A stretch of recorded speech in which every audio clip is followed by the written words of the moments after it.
Hey guys, Tyler Jackson here. I want to welcome you to a new episode of the Play Sheet Sports Podcast, brought to you as always by Raynell Medical Center, Princeton Healthcare Center, and First Community Bank.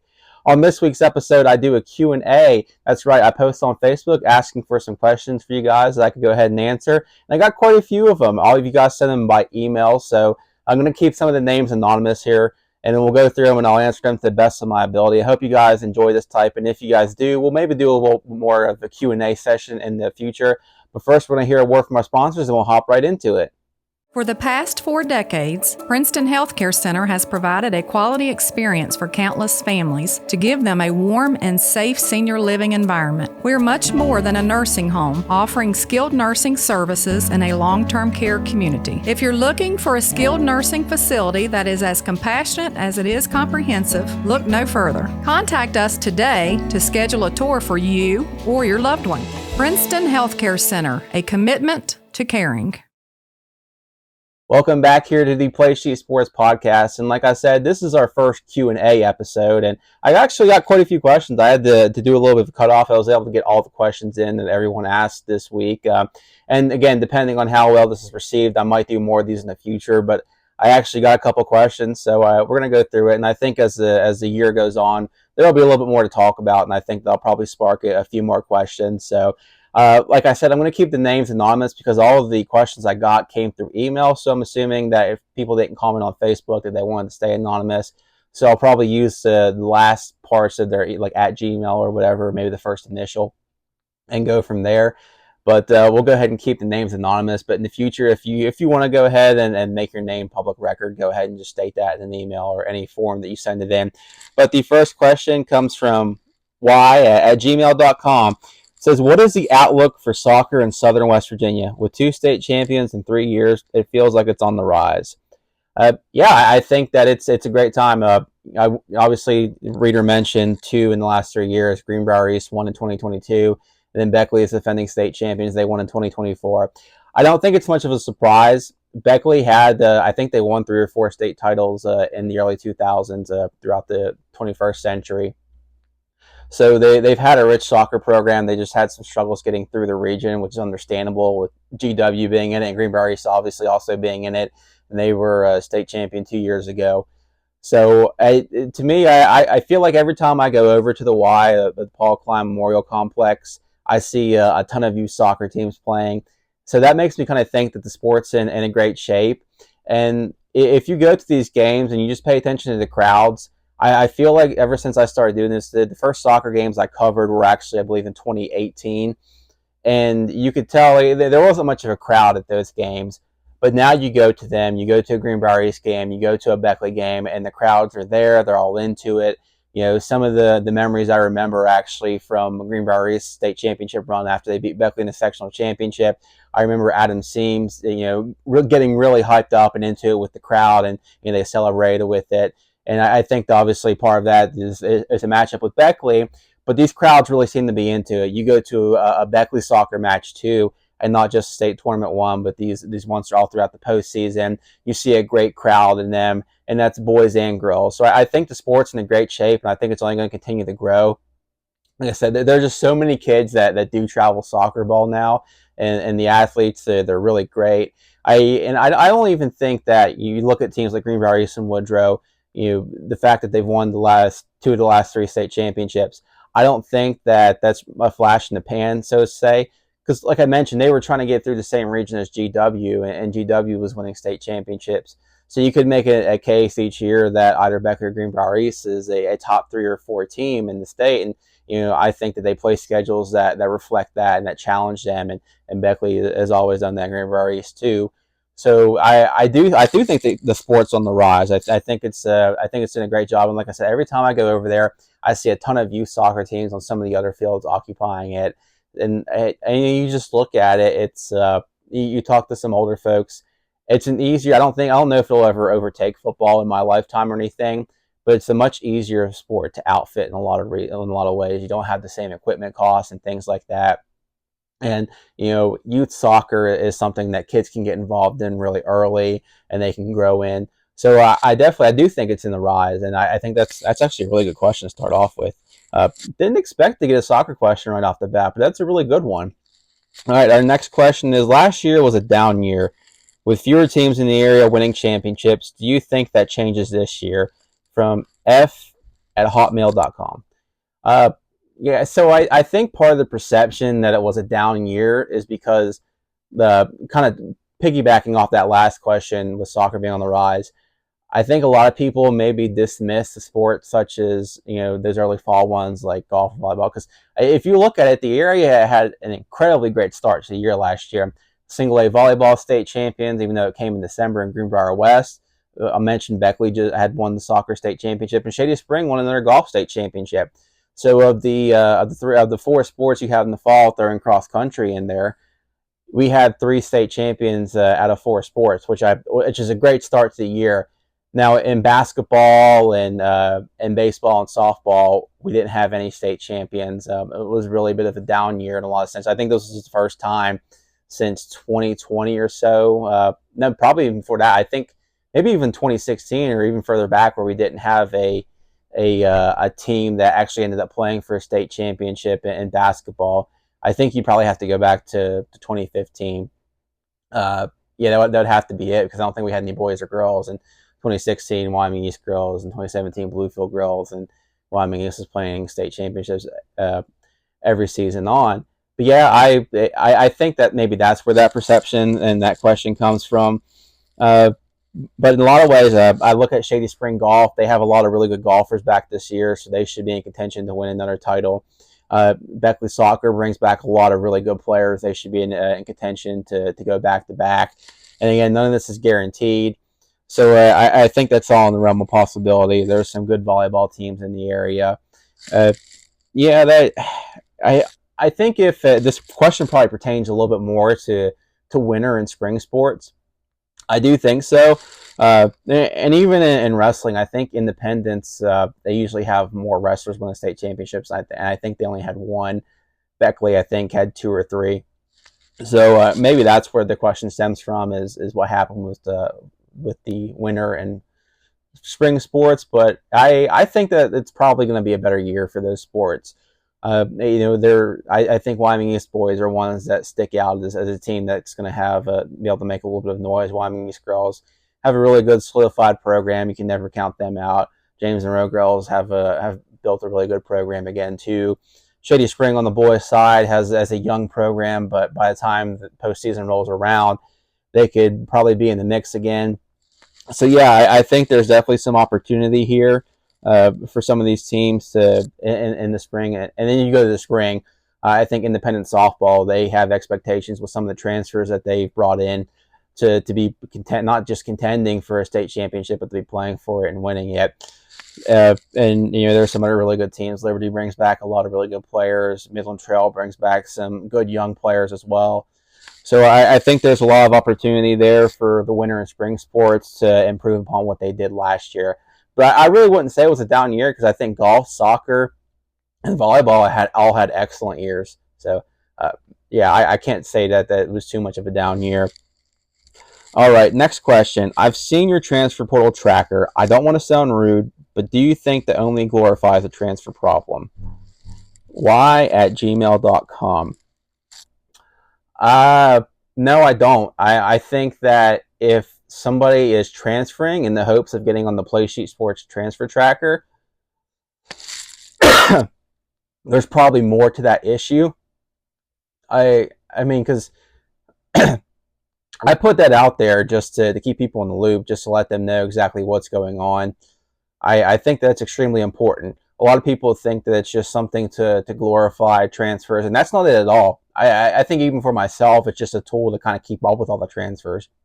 It happens so much now. It's such common practice, and I don't fault it.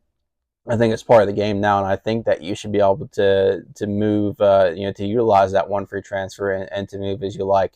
If your parents pay taxes in West Virginia, I think that should be your right. You should be able to move at least once. You should be granted that. And I think a lot of people end up in different situations. But no, I think first and foremost, this is what a lot of people don't understand is I do create content like this. Like you see a lot of the videos and short form and all that. But at the end of the day, my job is to keep my audience and my readers informed. And to me, that's the best way to do it. You never know who's where until they show up. And I think that this is probably the best opportunity for me to go ahead and just keep people in the loop. And you know exactly who's transferring where, and it gives you a little bit of context about who they were, where they're from. But that's really it. I think it's just a tool for people to keep up. And I actually got the idea from Coalfield and Company, the football website that does a great job of stuff with West Virginia. Uh, I got the idea from them. They have one for all over the state, and I asked them about that, and they had mentioned that the reason that they do it is because sometimes when the kid transfers, coaches will actually lock them out of their huddle account, so they they can't get their stuff out to college coaches, and it kind of hurts them a little bit. They hurts them in the recruiting. So if they put that stuff out to Coalfields and Company, it allows them to circulate the information out there, and it kind of gives them that sort of access and puts them on college coaches' radars because Coalfields does work closely to them.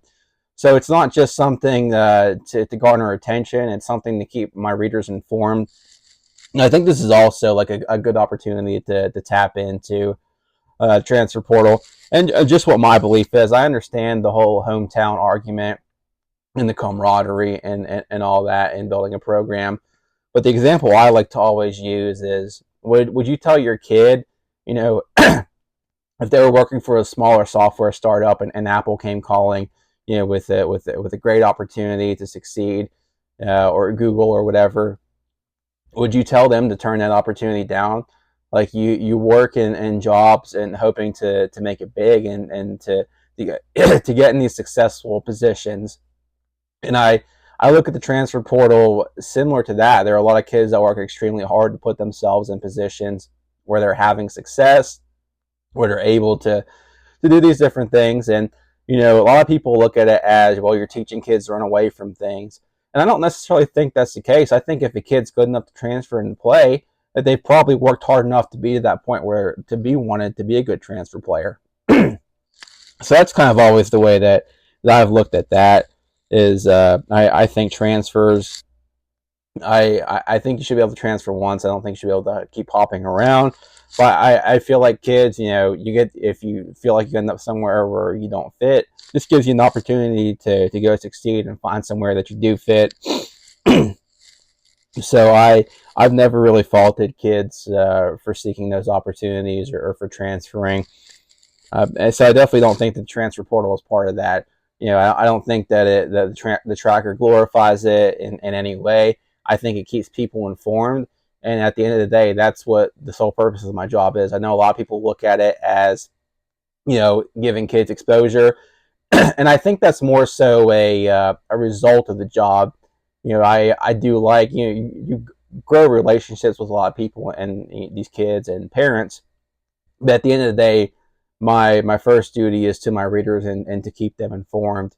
And everything that comes with that is just residual, essentially. All right, we're going to go ahead and take our first break and hear from one of our sponsors. When we come back, we'll get some more questions from the mailbag. Some see sports as just a game. But it's more than that. It's about building dreams, embracing teamwork, and pushing limits. With every play, every cheer, we're there rooting as partners in their journey. Because at First Community Bank, we believe the youth of today shape our community's tomorrow. Back here on the Play Sheet Sports Podcast, I'm your host, Tyler Jackson. Once again, we are doing a Q&A mailbag episode, and we're going to hop right back into it. Next question is, what's the biggest upset you've ever covered in any sport? From t@yahoo.com. So I think that I've covered just across any sport. If I had to pick one, it actually doesn't have to do with an area team. And I've told people this all the time, but I think it's the 2021 Class AAA Boys Basketball State Tournament. Hampshire was the number 8 seed. Robert C. Byrd was the number 1 seed. Byrd came in, and this is the first time that Hampshire had ever been to the state tournament in basketball in their boys basketball program history. And Byrd had some injuries, but they still had their players playing. And Hampshire upset them as the 8th seed, and it was the first time that we had a a 1-8 upset. And I think that and now a lot of that also has to do with the fact that they didn't actually seed state tournament teams for a while. I think it was in the early 2000s when they started seeding them.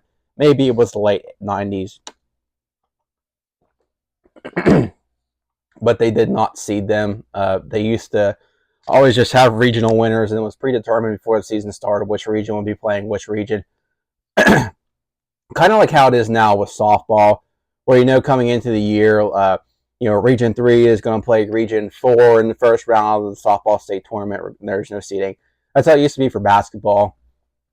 But getting back to the question at hand, the first thing that comes to mind is always that 1 versus 8. Robert C. Byrd in Hampshire. I just don't think that you're ever going to top anything like that. And I talk about it all the time, but that entire day was incredible. 2 versus 7 matchup, the 7 seed won. And then the day was capped with a 4-5 buzzer beater matchup. Wheeling Central won at the buzzer against Nitro on a 3-pointer. So I think that's probably one of the best state tournament days I've ever seen. And I think that Hampshire Robert C. Byrd game was probably the biggest upset that I've ever covered. Locally, that's a tough one because I don't know that there are really any upsets that. Okay, there is one that really stands out.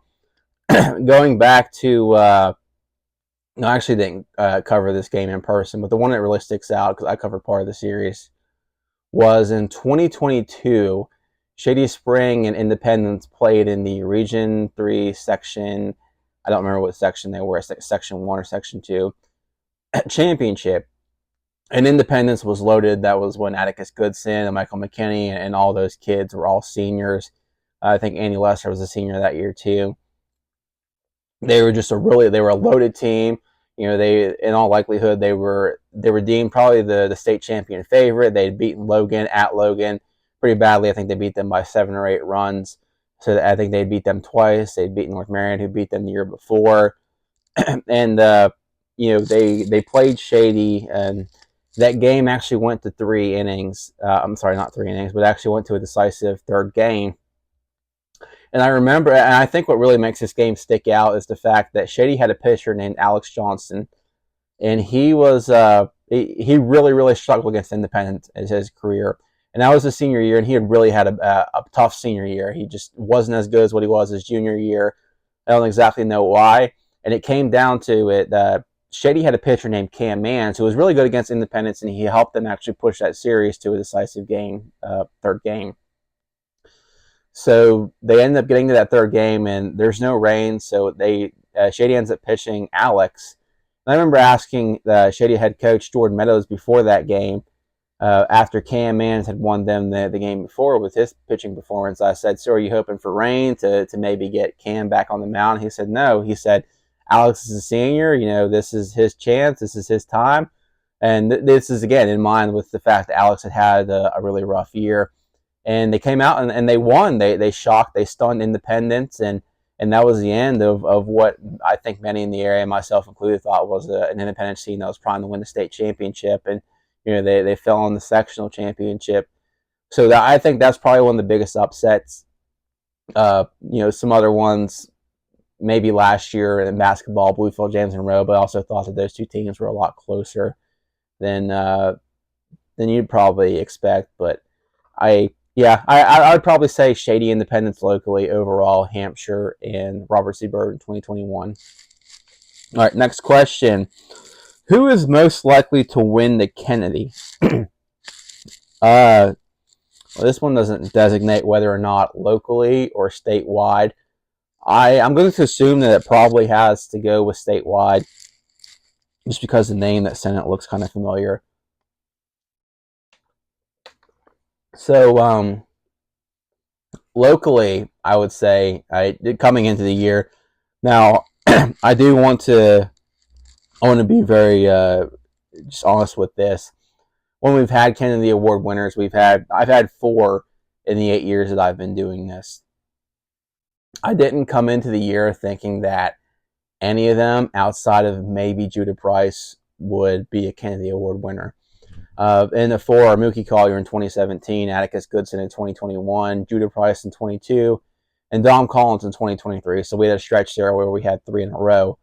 Uh, Dom Collins coming into the year, I didn't know what their quarterback situation would be like, so I kind of didn't even have him on the radar. I knew he was a first-team All-State player. I didn't know if they'd have the quarterback production in order to get him there. And Judah, I thought had a chance because they had a lot of those kids returning.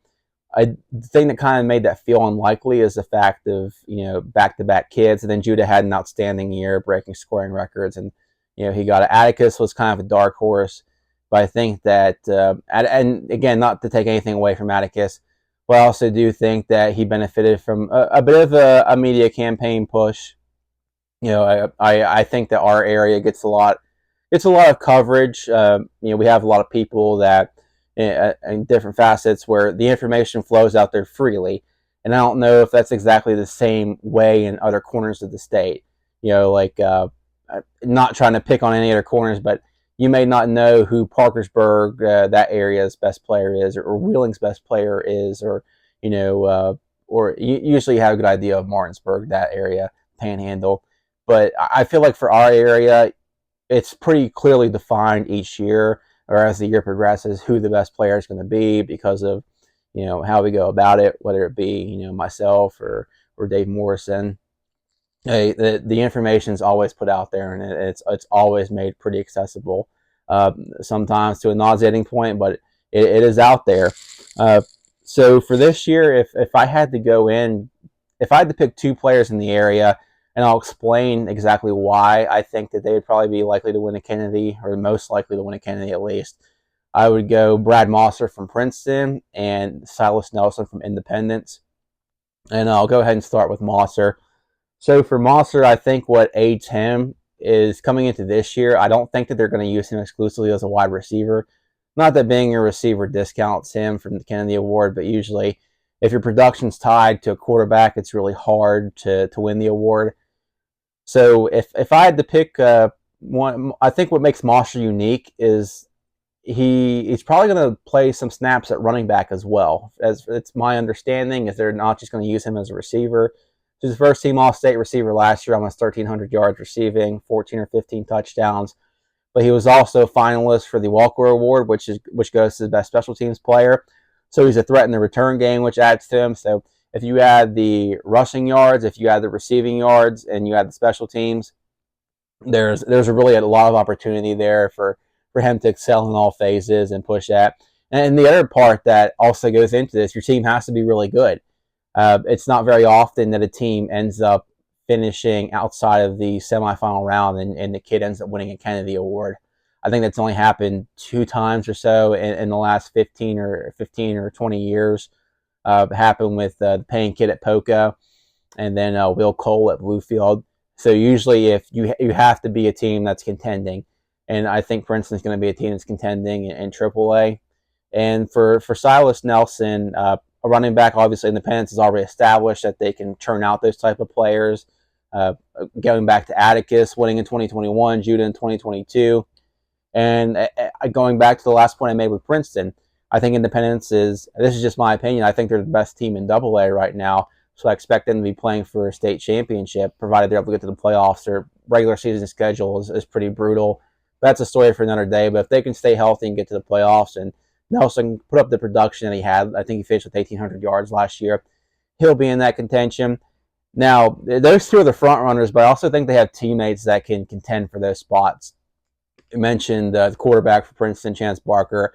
I actually went into last year thinking that he was probably going to be their most likely Kennedy candidate. And I think for Independence, the quarterback situation there is pretty similar. Brock Green, first team All-State quarterback. And again, I think both these teams are going to get the benefit of their teams being title contenders and possibly playing at Laidley Field. I think they're both going to be the Friday games this year, because I think Single A moves to the Saturday evening game, and Quad A moves to the Saturday morning game. Or maybe it's the other way around. Maybe Quad A is the morning game. But and if that's the case, then you'll probably get both of them on Saturday. But either way, I think it's likely, or both these teams have a chance to at least be playing on Saturday, which I think is one of the early things that really built your cause. So I think if we have Kennedy candidates, they probably come from Independence or Princeton. And something else that's probably going to help us there is those two teams play against each other, which is going to make this season, a lot of fun. I'm very curious to see how it all shakes out. Uh, Spoiler alert, but it's going to be one of my highly circled games going into the year, and I'll probably do a story or a video on what I think are the best games of the season to watch. Now it's going to be pretty high on the list. But yeah, if I had to pick one, it'd be either Nelson or Mosser. And again, I think that this can change throughout the year. Barker could really emerge for them, or Green could really emerge for Independence. And you could even look at it this way, where Independence also has a really good receiver in Christian Linksweiler, who plays defensive back. So it's all dependent. But I think if we have a Kennedy Award winner locally, it comes from one of those two teams. Another kid, just because I don't want to overlook him, is Caden Sims, who from Meadow Bridge, who rushed for over 2,400 yards last year. Now, the thing that's going to be a problem for him is single A kids just do not win the award. I think Maxwell Malessa 2 years ago for Williamstown had the best opportunity or the chance to win it and didn't even come close. I don't even think he was top 3 in the voting. And I actually thought that it was I don't want to say it was a weaker year for Kennedy candidates, but it wasn't one of the strongest years. So the fact that he couldn't even finish top 3, and he was a D1 athlete, he was already signed to go to the WVU. Williamstown had played in 2 state championships and was defending state champions. And honestly, I felt like that Williamstown team probably could have won AA that year. They were that good, and I thought the rest of the AA field wasn't quite as good. And again, this is when we had 3 classes. I thought they were that good, and they plowed through everybody. They beat Greenbrier West in the state championship game. But if Malessa couldn't win it, I don't think that there's any chance for a single A player. Before me, but some people talk about Ross Comas. I think that was 2012, and I think it was Bishop Donahue he played for. I might be wrong in that, but he was a D1 quarterback, and if he couldn't win it, they said there's no chance that any Class A kid ends up winning it. So I think that's one thing that gets Sims, and the other thing is Meadow Bridge has to make a run to a title game or a deep playoff to run to the semifinals at least in order for him to be in contention. So he would be an honorable mention, but just being in single A, I think, is going to disqualify him, even though, in my opinion, it shouldn't. I don't like to vote like that because, again, I go back to Malessa. I think I had Malessa as 2 or 3 on my Kennedy Award ballot the year that I talked about. I had Dom Collins as number 1, but I thought Malessa deserved more of a fair shot, and I think that the fact that he didn't place very highly in the voting just kind of reflected to me that, all right, like it's probably not going to happen for a single A kid. We're going to go ahead and take our last break, and when we come back, we'll answer another fun question. I actually went ahead and peeked ahead at this one. This is a fun little hypothetical.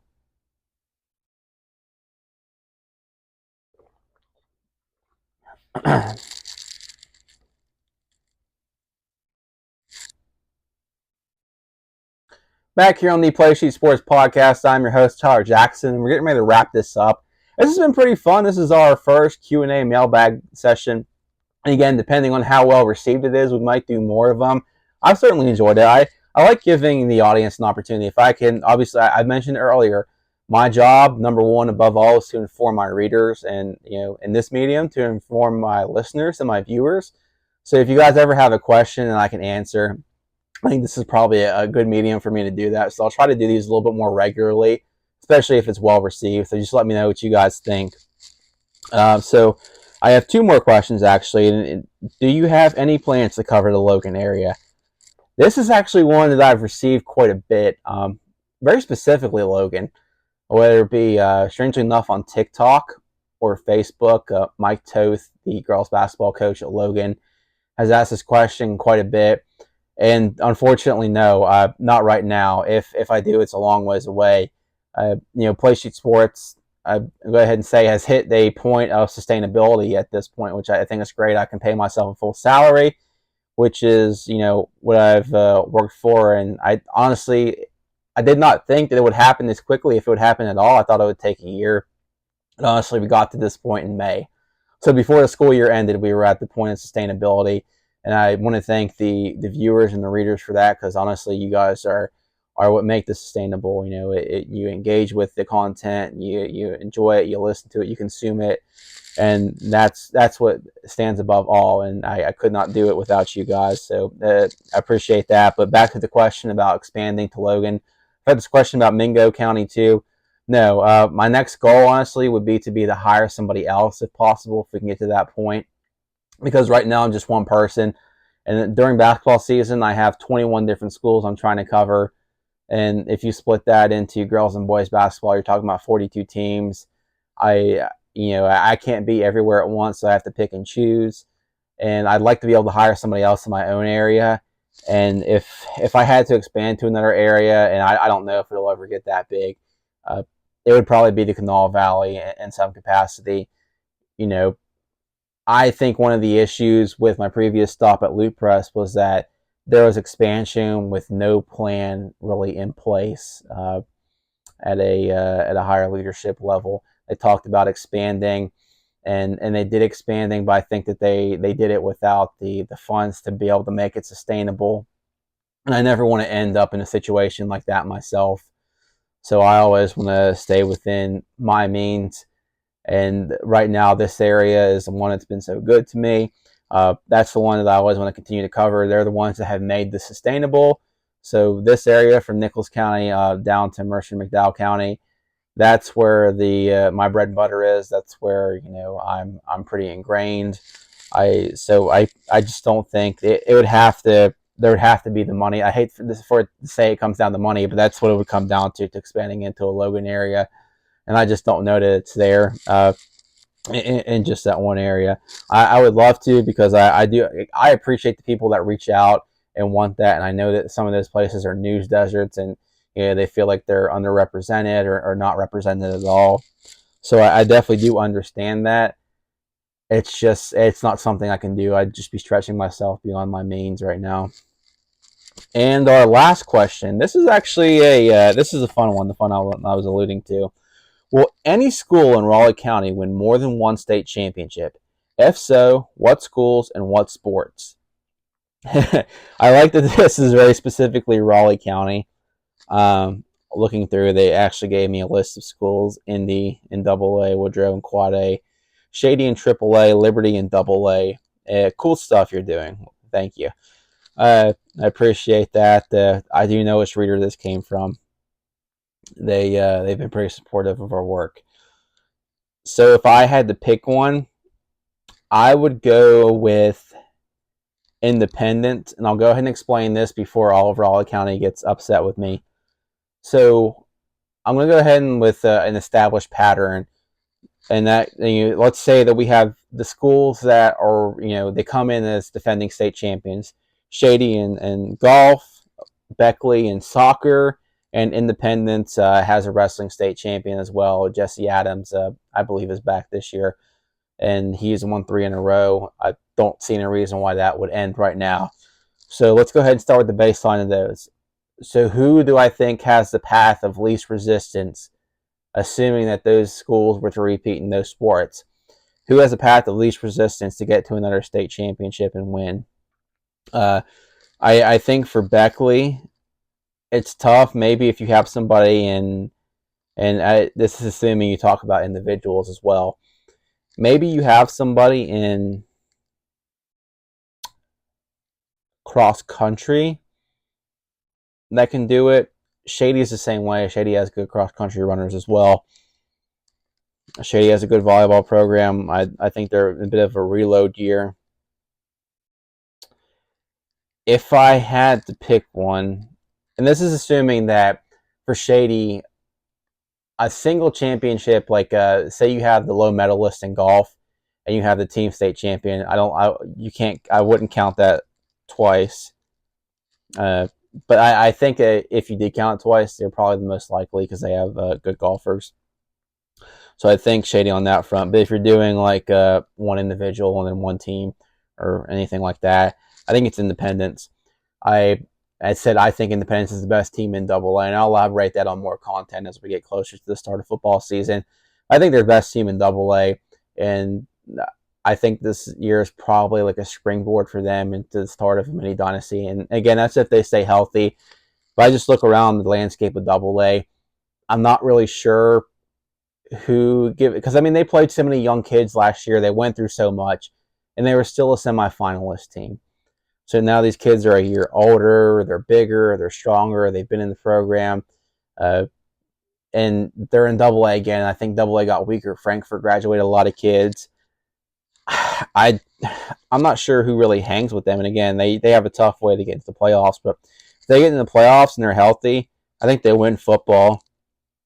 Uh, Baseball, I think baseball is going to be a tough one for them to win. I think baseball is going to be a tough one for anyone to win in Double A because Wheeling Central is loaded. All the kids they had last year in baseball, most of them are back. Most of their pitchers are back, and they were just a buzzsaw. And Independence is in Double A. maybe things are a little bit different. Maybe they close that gap, or maybe you just get one of those days. But it's going to be hard to win. So yeah, I think there's honestly a path to where Independence wins 3 state championships this year, an individualist in wrestling, an individual, well, not an individual, but a team state championship in football, and then possibly a team state championship in softball. Going back to the transfer portal tracker, a lot of that was put in place because Independence was getting some transfers, and I thought it was a good way to keep up with everyone.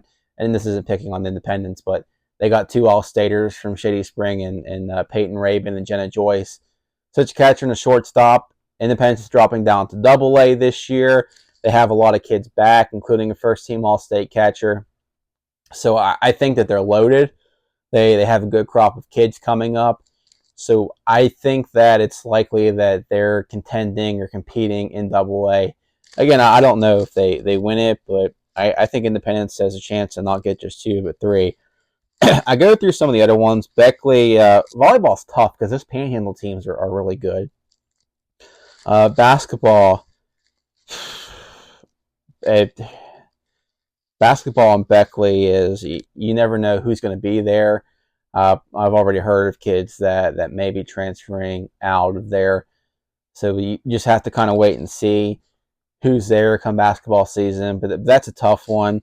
I think in basketball, Quad A is a little bit more open for them if they can get all their kids back. But that's a tough one. I think soccer is probably their best route. Their track and field program's been really good, so they probably have a chance. They had quite a few state champions last year in track and field. Shady, I mentioned that they're under new management with volleyball. Track and field's always good there as well. Soccer, graduating the Vigelio kid is tough, and they've graduated him. Basketball, boys basketball is an interesting one. I think that this is probably the year to get them. I think they're going to go through some growing pains. They lost some really good kids. They're going to play primarily sophomores and freshmen this year. A couple of juniors sprinkled in. Some kids that just didn't play a lot. It's possible. They have a coach that knows how to win up in Charleston, and AAA I think is still going to be kind of open going into next year. So we'll see how that all shakes out. But baseball's tough. Baseball, AAA, you're still in a region with Ripley, who brings back most of their kids, at least some of the really good kids. So you have to get through that, and even just that entire region is brutal to get through. I know Independence dropped down, but you still you still have Pikeview, which still has some really good kids. You have I just mentioned it, but you have Ripley. I have to actually look at these new regional alignments again, because that's the issue with these regional alignments is now I might be saying a team, and now it's like, oh, is Hoover actually still in that region now? Or so I'd have to take a look at that. But I think regardless, if Ripley's still in that region, that's a tough one. They're defending state champs, so AAA in baseball, it's hard. Now they have kids. They got some transfers. They got some really good kids coming back that were outstanding last year, so they have an opportunity. As far as Liberty's in a tougher spot.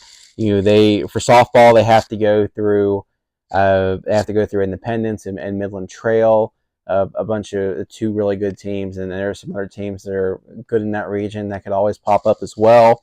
and that's just extremely difficult road to get through. Even if you expand the state tournament to 8 teams, for football, they have really good teams to go through there. Williamstown, Bluefield, Independence, a tough road. And again, it's not impossible, but it's just extremely difficult. Basketball is the same way in Double A and basketball. I think that region is brutal. I would go in saying that I think Wyoming East is the top of it, and then West Side's right there, Bluefield's right there, James and Rose right there. Liberty brings back some good kids, so they're right there. There's man, it's really tough. That is Liberty's in just a tough spot.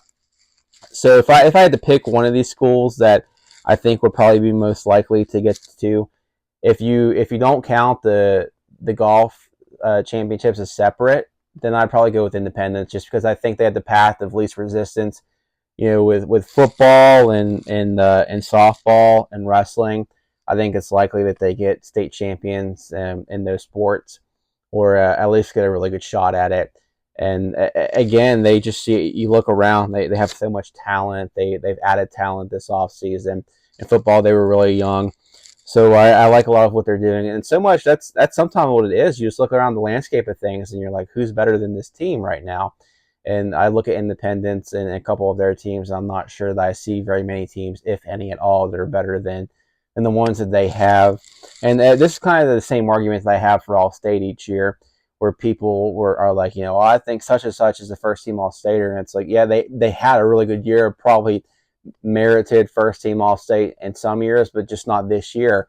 Were there 15 players or 10 players or 8 players that were better than this player? And I think that's something that I like to compare it with here is, for Independence in these sports, are there 2 or 3, schools that I think are better and more talented than what these teams are that they're producing? And I'd say probably not in the Double A landscape. So that's what my pick would be Independence. And that was a really fun question. I like that question a lot. That that kind of gives you an opportunity to go through the thought process. I'd be curious to see who it is. Does anybody get the 2 state champions this year? Does anybody get the 1? That's the one thing I've learned, is that nothing's guaranteed when it comes to state champions. So you could always end up empty-handed all throughout, and nobody could win, and it could be another year till anybody gets at least 1. But I do like the opportunity. I do like the chances that somebody in Raleigh County gets the 2. So yeah, this is a lot of fun. I really enjoy doing this Q&A. I think I ought to do more of these. Again, that's, if you guys are receptive to it, if you like it, I'll do more of them. I like to be an open book. Like I mentioned earlier, my duty is always to my reader. That's above all, is to inform my reader. And I think doing the Q&A kind of gives me an opportunity. I always try to do it in column form, and I'll still do that. I am a writer at heart, but I will understand that there are some people that would just rather digest the content through other mediums. And I think maybe this is an opportunity to do that. So I'll try to do Q&As more often. I'll post on Facebook and maybe move to Twitter a little bit. I highly doubt I do on Instagram. I think there's just a different demographic. But Facebook and Twitter are probably the ways that I'll go, and you can always email questions if you want to unprompted, and I can kind of stash them away for another Q&A. But yeah, I really appreciate it, and that's one of the great things about sports, is that you can have these discussions and disagree, and that'd be okay. Meanwhile, I feel like if you had them with politics, you can lose friends and family over that. So that's what I really appreciate about sports, and being able to answer these questions. And sometimes I'm wrong. But that's it really was a fun experience. I'm looking forward to doing a couple more of these in the future.